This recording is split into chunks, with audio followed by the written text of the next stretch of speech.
It started as a normal afternoon on our property, the sun casting warm golden light over the driveway where my wife had just parked her car after a quick trip to town.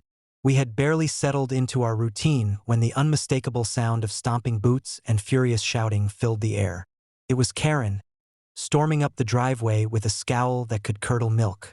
Her hands were clenched into fists, her voice carrying across the yard like a battle cry as she accused my wife of illegally parking in her neighborhood.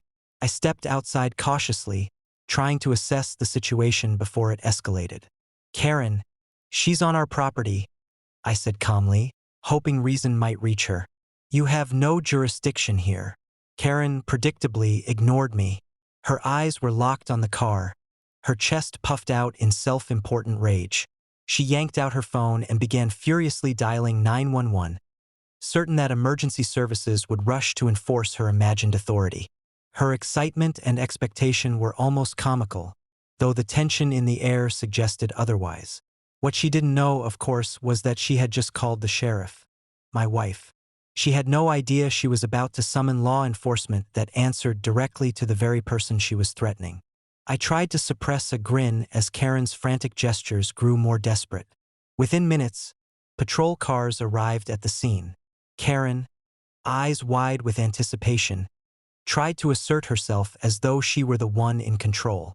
The deputies, however, quickly recognized my wife's presence.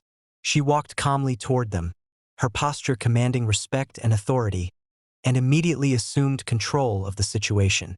Karen's self-assuredness faltered as she realized she had unknowingly summoned her own adversary, the sheriff. My wife addressed Karen with measured calm, explaining that the car was legally parked, that it was indeed on private property, and that any attempt to have it removed or ticketed would constitute interference with law enforcement duties.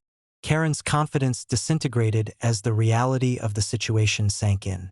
Her frantic gesturing and loud threats became meaningless in the presence of the law and the property records that clearly established ownership and authority.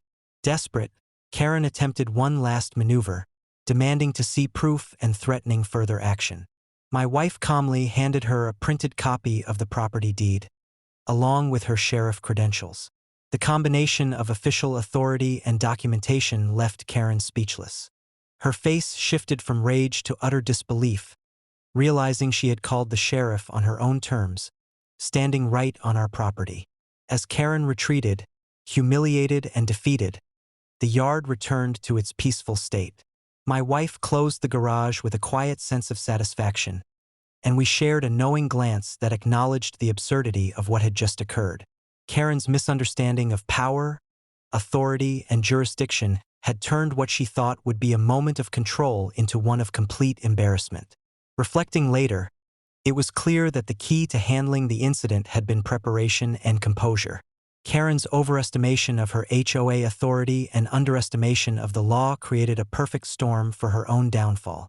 By staying calm, relying on documented evidence, and asserting legal authority, my wife turned what could have been a tense confrontation into a lesson in humility for our persistent neighbor. The driveway remained calm, my wife's car safe, and our property secure.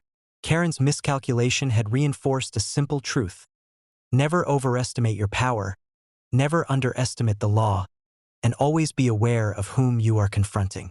In the end, Karen learned her lesson the hard way, and we enjoyed a quiet evening free from further disturbance, the peace restored to our little corner of the world.